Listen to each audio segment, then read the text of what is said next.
Рая проснулась резко, словно кто-то дернул ее из сна за плечо. Сердце колотилось так сильно, будто она бежала. Несколько секунд она лежала неподвижно в темноте, пытаясь понять, что именно ее разбудило. Потом услышала тихий стук. 3 коротких удара по калитке.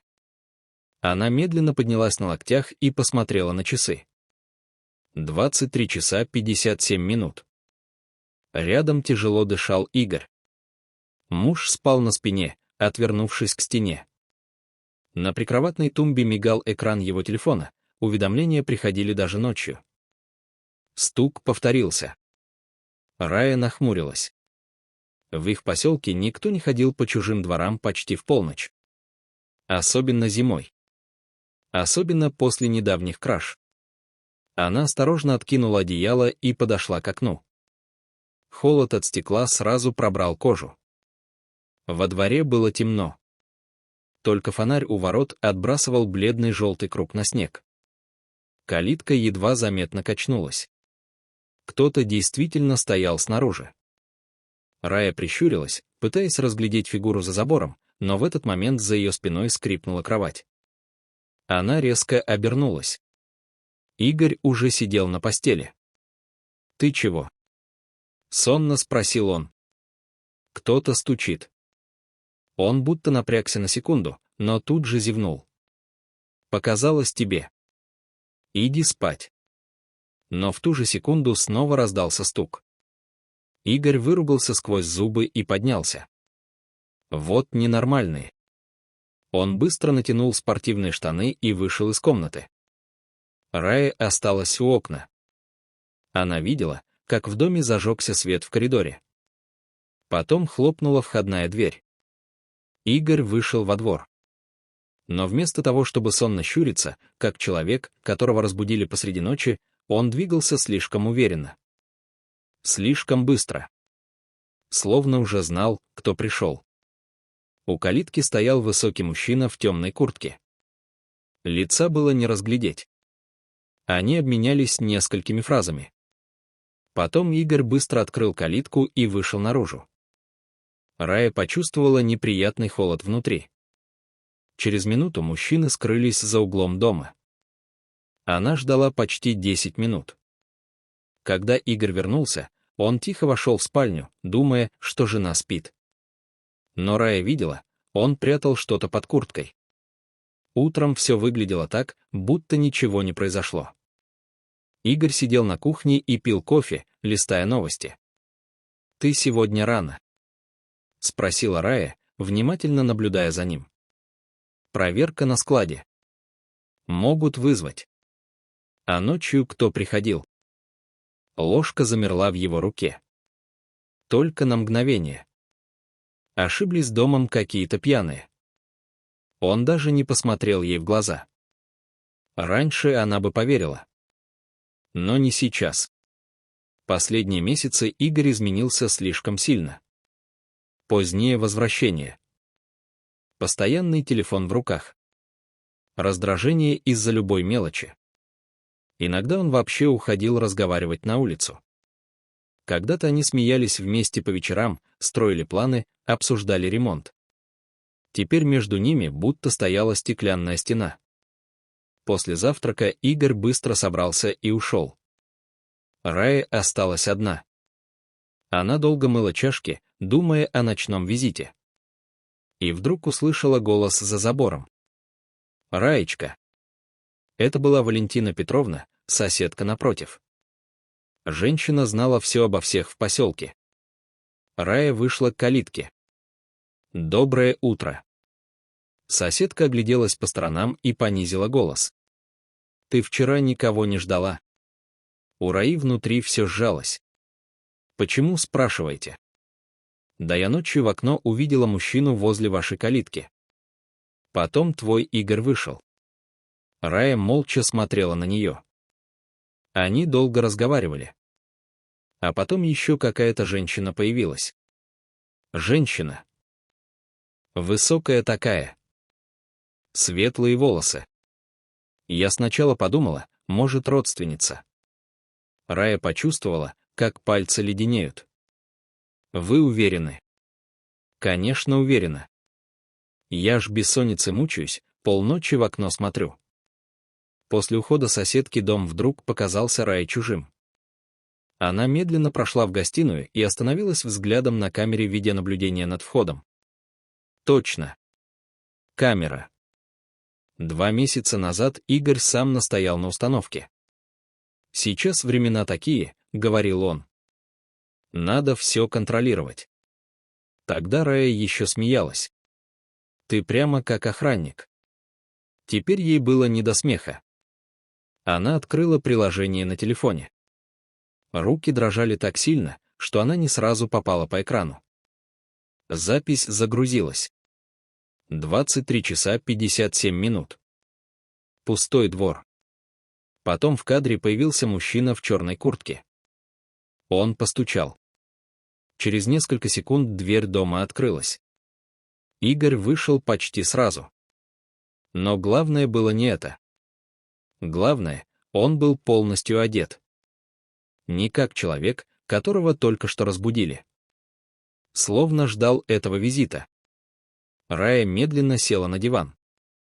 На записи мужчины разговаривали меньше минуты. Потом незнакомец достал толстый конверт. Игорь быстро сунул его под куртку. Деньги. Сомнений не было. А дальше произошло то, от чего у Раи перехватило дыхание. Дверь гаража открылась. Оттуда вышла молодая женщина в светлом пальто. Красивая блондинка. Она подошла к Игорю вплотную. Слишком близко. А потом поцеловала его. Рая замерла. Телефон едва не выпал из рук. На записи Игорь обнял женщину за талию, что-то сказал ей и оглянулся на окна дома. Будто боялся, что Рая увидит. Потом все трое скрылись за домом. Видео продолжалось еще несколько минут, но ничего больше не происходило. Рая сидела неподвижно. Внутри все стало пустым. Она вспоминала последние месяцы. Как он перестал смотреть ей в глаза. Как раздражался от ее прикосновений. Как прятал телефон экраном вниз. Она ведь чувствовала. Просто не хотела признавать. К вечеру Рая уже не плакала. Боль словно застыла внутри холодным камнем. Когда хлопнула входная дверь, она даже не вздрогнула. Игорь вошел на кухню и сразу почувствовал напряжение. Что случилось? Рая молча положила телефон перед ним. «Посмотри». Он нахмурился. На экране застыл кадр, блондинка целует его возле гаража. Лицо Игоря стало белым. «Рая». «Кто она?» «Ты все не так поняла». Она горько усмехнулась. «Конечно. Все так говорят. Послушай меня спокойно. Ночью ты сказал, что это пьяные ошиблись домом. Утром соврал еще раз. Сколько раз ты вообще мне врал?» Игорь резко отвел взгляд. И этого было достаточно. «Это не любовница», — тихо сказал он. «Тогда почему ты ее обнимал?» Он молчал несколько секунд. Слишком долго. Потому что у нее проблемы. Рая засмеялась. Тихо. Почти безумно. Боже, какая жалкая ложь. Я серьезно. А деньги? Конверт тоже из-за проблем. Игорь нервно провел рукой по волосам. Ты ничего не понимаешь. Так объясни. Он вдруг повысил голос. Да потому что нельзя было тебе говорить. Рая замерла. В его глазах мелькнул настоящий страх. Не вина. Не стыд. Именно страх. И тогда она впервые подумала. Дело не только в измене. И от этой мысли стало еще страшнее. Игорь ходил по кухне быстрыми нервными шагами, словно зверь в клетке. Рая сидела неподвижно и наблюдала за ним. Сейчас он был совсем другим человеком. Не тем мужчиной, за которого она выходила замуж 10 лет назад. Тогда он был спокойным, надежным, уверенным. Теперь перед ней стоял чужой человек с бегающим взглядом и дрожащими руками. «Рая, я могу все объяснить», — наконец сказал он. «Начинай». Он тяжело выдохнул и сел напротив.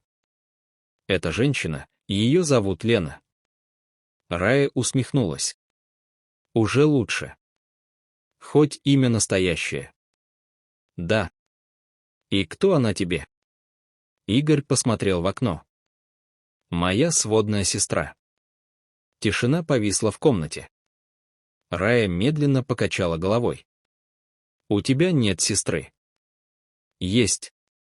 Просто мы не общались много лет. И поэтому она целует тебя ночью возле гаража? У них так принято эмоционально. Не унижай меня еще больше». Игорь резко встал. «Да что ты хочешь услышать?» «Правду». Он долго молчал. Потом тихо сказал. Ее муж связался с долгами. Большими. Она попросила помочь. Какими долгами? Неважно. Нет. Теперь важно все. Он снова замолчал. И Рая поняла, он продолжает врать. Маленькие паузы между словами всегда выдавали его. Так было даже в начале их отношений, когда он однажды соврал про потерянную зарплату. Она тогда еще смеялась. «Ты ужасно врешь». Сейчас ей было не до смеха. «Почему она пряталась в гараже?» — спросила Рая. «Потому что боялась». «Кого?» «Людей». «Каких людей?» Игорь раздраженно ударил ладонью по столу. «Господи, Рая! Ты можешь просто довериться мне хоть раз?» Она медленно подняла на него глаза. «А ты можешь хоть раз не лгать?» Он открыл рот, но не успел ответить. В дверь постучали. Оба вздрогнули. На пороге стояла Валентина Петровна. Запыхавшаяся, взволнованная. «Раечка. Там полиция на улице». Игорь побледнел мгновенно. И Рая это увидела. «Почему ты испугался?» Тихо спросила она. «Не говори глупостей». Но голос у него дрогнул. Через минуту во двор действительно вошли двое полицейских. Один держал папку с документами. «Добрый вечер. Здесь проживает Игорь Власов». «Да. Нам нужно задать вам несколько вопросов».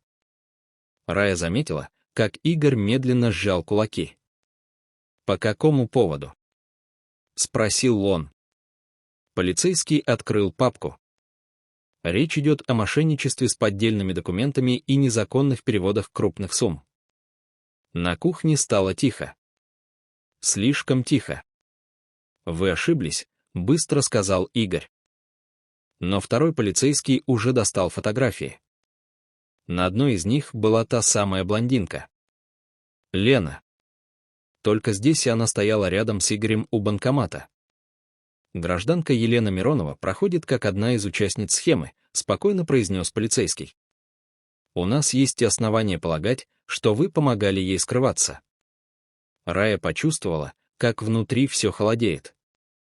Вот оно. Настоящая причина. Не просто измена. Что-то гораздо хуже. «Это бред», — выдавил Игорь. «Тогда почему ваш телефон зафиксирован рядом с ее перемещениями последние 3 недели?» Он молчал. Полицейский продолжил. «А вчера вечером камеры банка зафиксировали вас вместе». Рая медленно посмотрела на мужа. «Значит, сестра?» Игорь закрыл глаза. Ему больше нечего было сказать. Полицейские попросили его проехать с ними для объяснений. Пока Игорь надевал куртку, Рая стояла у окна. Снег медленно падал во двор. Тот самый двор, где еще вчера ей казалось, что у нее есть семья. Перед выходом Игорь остановился рядом. «Рая». Она не повернулась. «Я не хотел, чтобы все так вышло». Но вышло именно так. Я правда хотел все исправить.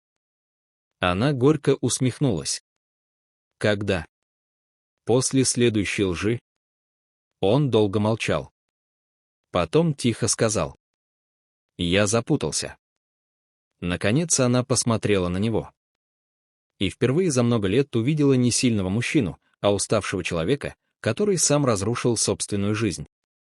Но жалости уже не осталось. Слишком поздно. Полицейские увели его. Дверь закрылась. Дом погрузился в тишину. Рая медленно села на диван и закрыла лицо руками. Только теперь пришли слезы. Не из-за измены. Не из-за денег. А из-за осознания, что человек, которого она любила столько лет, оказался совсем не тем, кем она его считала. Она вспоминала их свадьбу. Первую маленькую квартиру. Как они выбирали шторы. Как смеялись ночью на кухне без денег, но счастливые. Когда все сломалось. В какой момент между ними появилась эта пропасть? Телефон тихо завибрировал. Сообщение от неизвестного номера. Он не рассказал вам всей правды. Рая замерла. Следом пришло еще одно сообщение. Лена, не главная проблема. Проверьте гараж. Холод пробежал по ее спине. Несколько секунд она смотрела на экран. Потом медленно поднялась.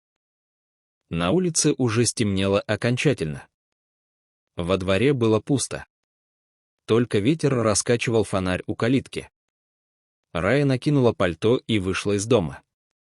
Снег скрипел под ногами. Подойдя к гаражу, она вдруг почувствовала странный страх. Словно за этой дверью ее ждет что-то, после чего жизнь уже никогда не станет прежней. Она дрожащей рукой взялась за ручку. Замок оказался не заперт. Дверь медленно открылась. Внутри пахло бензином и сыростью. На первый взгляд — обычный гараж. Старые инструменты. Колеса. Коробки. Но затем Рая заметила в дальнем углу большой металлический шкаф. Тот самый, который Игорь всегда запрещал трогать. Сердце забилось быстрее. Она подошла ближе. Дверца шкафа была приоткрыта. Рая медленно потянула ее на себя. И застыла. Внутри лежали десятки чужих паспортов. Пачки банковских карт. И несколько толстых конвертов с деньгами. А сверху — фотография их семьи, перечеркнутая красным маркером.